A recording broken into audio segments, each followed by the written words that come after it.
મને એક પોલીસ વાળાએ ફોન કર્યો કે સાહેબ તમે પોલીસને ભાંડો છો પણ તમને ખબર છે ખરી? મેં કીધું શું થયું? કારણ કે પોલીસ સ્ટેશન નું પોસ્ટિંગ લેવું હોય તો પોલીસ સ્ટેશન ના ભાવ બોલાય છે.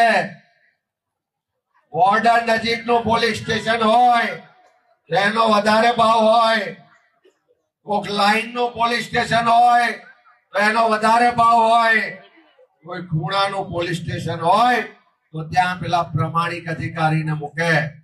એ કહે છે કે ભાવ આપીને એક તો પોસ્ટિંગ લીધું હોય, દર મહિને ઉપરથી ટાર્ગેટ આવે કે આ મહિને આટલું ઉઘરાણું કરીને મોકલવાનું છે. એ કહે છે અમે બધા જોડથી હપ્તો ઉઘરાઈ લાવીએ, પણ તમને ખબર છે કે જેટલું ઉઘરાણું કરીને લાવીએ છે એના 10% જ અમારા ભાગે આવે છે, 90% તો અમારે ગાંધીનગર મોકલવા પડે છે. આ પોલીસ વાળાનો પણ આક્રોશ હતો, એટલે જ મેં આ જન આક્રોશ રેલીમાં એમની વાત પણ કીધી.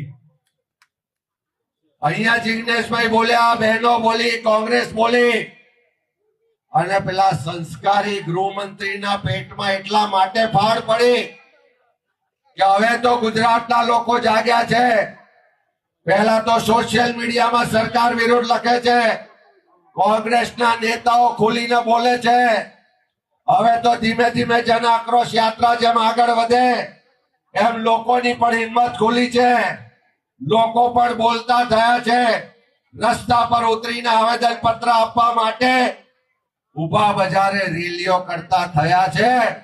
એટલે પેલો દર મહિને કરોડો રૂપિયાનો હપ્તો આવતો હવે બંધ થઈ જશે.